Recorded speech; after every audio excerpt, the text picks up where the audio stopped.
Ketika kita sedang membicarakan tentang sejarah kemerdekaan Indonesia, rasanya itu mustahil untuk nggak nyebut nama Bung Karno. Beliau ini adalah presiden pertama kita ya, dan beliau juga terkenal jago dalam berorasi atau berpidato. Karena kita punya tekad, harus kita tunjukkan kepada hancur leburnya Amerika dan Inggris. Dan dalam buku sejarah yang ada di sekolahan, rasa-rasanya beliau ini dicitrakan untuk jadi lakon tunggal. Jadi rasa-rasanya ketika kita belajar tentang sejarah kemerdekaan Indonesia, itu ya mirip kayak kita belajar tentang sejarah perjuangannya Bung Karno. Sekarang zaman udah berubah ya, internet udah lebih mudah untuk diakses dan hampir semua orang itu udah pada punya smartphone. Semuanya udah pada bebas searching dan di sini kita itu rasanya mulai untuk menemukan sisi lain yang ada pada diri beliau. Kita misalnya itu udah mulai dapat info bahwa Bung Karno ini dulu sebenarnya itu pro Jepang.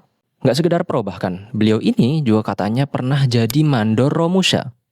Tuduhan yang ya cukup serius ya. Kayak bagaimana mungkin sosok pahlawan nomor 1 di negara kita itu malah pro atau mendukung pada pihak yang menjajahnya.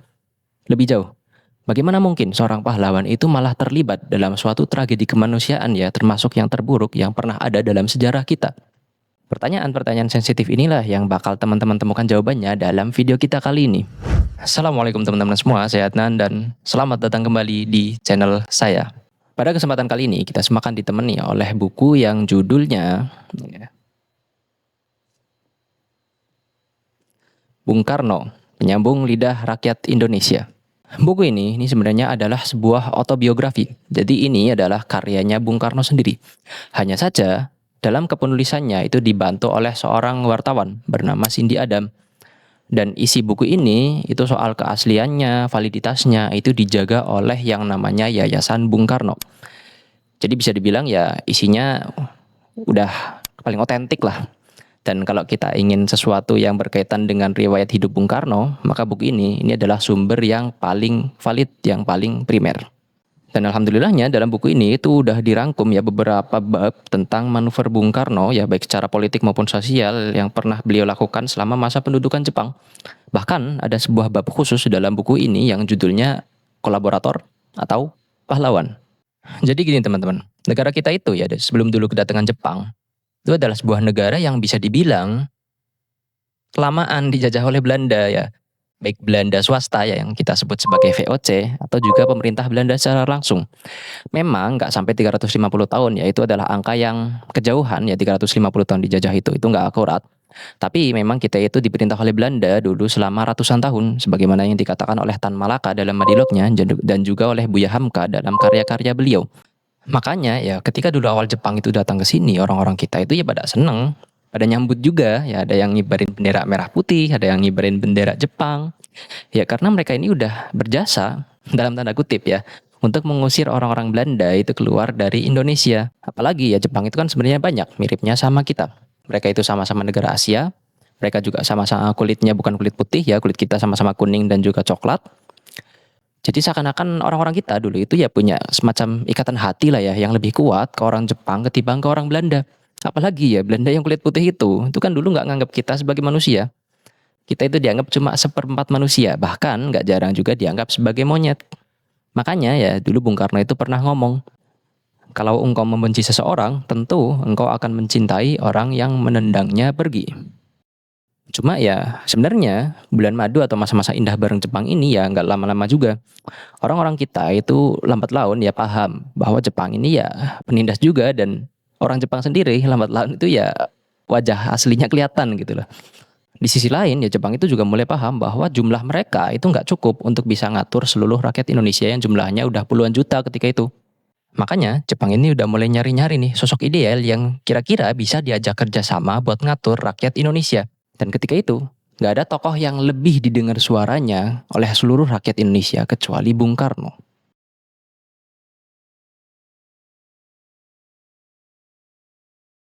Sekarang coba bayangin kamu ini lagi ada di posisinya Bung Karno.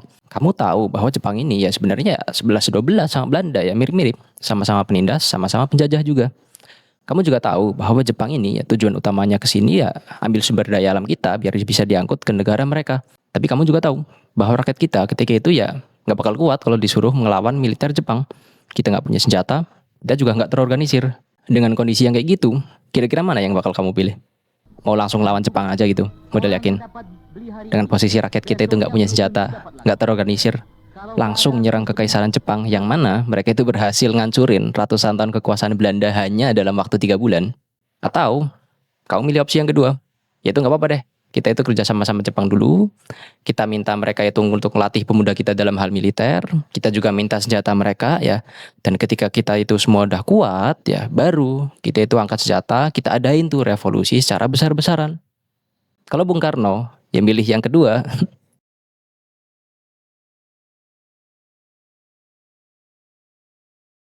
kerjasama antara Bung Karno dan Jepang itu pada akhirnya terjadi dan memang ada manfaatnya. Bung Karno misalnya itu dibolehkan kembali untuk pidato dan juga orasi di depan puluhan ribu bahkan ratusan ribu orang. Hal ini ya dulu itu zaman Belanda itu ibarat kayak haram banget untuk dilakukan. Selain itu, Jepang juga bersedia untuk melatih pemuda kita dalam bidang militer. Ada yang namanya PETA ya, pembela tanah air. Ada yang namanya Barisan Heiho. Mereka juga mau ya, walaupun dikit, bagi-bagi senjata untuk orang-orang kita.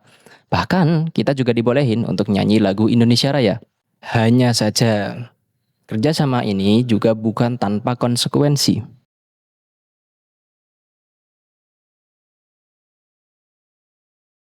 Dari segi pribadi misalnya, Bung Karno itu ya langsung kena cap jadi antek Jepang karena beliau tiap pidato itu diwajibkan untuk ya memuja kerajaan Dai Nippon.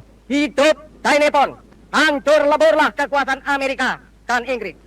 Tennoheka, bantai, bantai, bantai.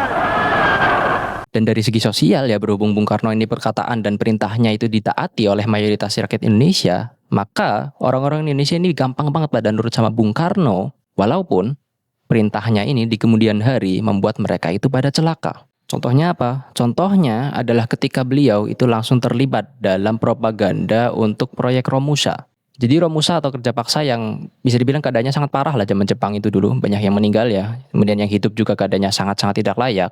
Itu dulu secara licik dipromosiin Jepang lewat pidato-pidatonya Bung Karno yang bahkan sampai sekarang ya videonya itu masih bisa kita lihat. Ini hari kita mulai bekerja. Saya tahu bahwa pekerjaan ini adalah berat bagi saudara-saudara. Oleh karena saudara-saudara tidak biasa bekerja tangan. Tetapi jikalau saudara ingat akan hebatnya korbanan yang dikerjakan oleh prajurit-prajurit Dai Nippon dan prajurit Indonesia di medan peperangan, dan ingat akan hebatnya korbanan Romusa biasa, maka saudara-saudara tidak akan memandang berat akan pekerjaan itu. Saudara-saudara, kalau saudara juga ingat bahwa tiap-tiap titik keringat yang saudara teteskan di bumi kita ini menjadi racun bagi musuh, dan tiap-tiap butir batu yang saudara angkat menjadi peluru bagi musuh yang akan menghancur leburkan musuh itu, maka saudara-saudara akan bekerja dengan giat. Marilah saudara-saudara kita mulai bekerja. Bentar dulu ya, sebelum teman-teman itu pada menghujat Bung Karno karena beliau promosiin Romusa, perlu teman-teman ketahui bahwa dulu Jepang itu licik. Karena apa? Romusa itu dijanjiin dengan adanya upah yang layak dan juga bakal dapat gelar pahlawan kerja. Padahal ya, nyatanya para pekerja-pekerja Romusa itu ya ibarat kayak budak. Jadi bisa dibilang Bung Karno ini ya korban juga dalam hal dibohongi oleh Jepang tentang keadaan-keadaan Romusa yang ada. Walaupun gitu ya, ini yang bisa dibilang aku salut banget sama Bung Karno. Beliau ini tetap mengakui secara gentle keterlibatan beliau dalam proyek Romusa. Dalam bukunya di halaman 232 misalnya, beliau berkata bahwa dalam kenyataannya aku, Soekarno, yang mengirim mereka pergi bekerja. Ya, akulah orangnya. Aku mengirim mereka berlayar menuju kematian. Ya. Akulah orangnya.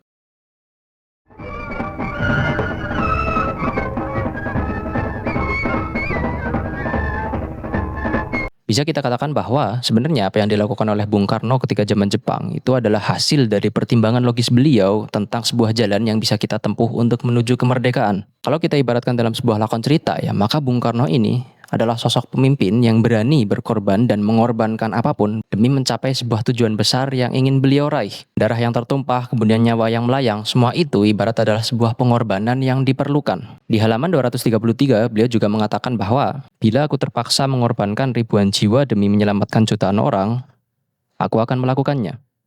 Kita berada dalam suatu perjuangan untuk hidup. Sebagai pemimpin dari negeri ini, aku tidak dapat memberi tempat pada rasa sensitif yang berlebihan. Walaupun dengan semua kenyataan ini ya, jangan kemudian kita itu bayangin bahwa Bung Karno itu ibarat kayak seorang tiran yang berhati dingin dan gak punya perasaan. Enggak. Puluhan tahun setelah merdeka ya, kemudian Bung Karno itu mulai garap autobiografinya. Zaman penjajahan Jepang ini adalah bagian atau bab yang paling berat dan paling pahit untuk beliau ceritakan. Dan dalam satu kesempatan, beliau kemudian berkata, perbuatan yang harus kulakukan dan penderitaan yang harus kutahan adalah bekas-bekas luka yang akan kubawa sampai ke liang kubur.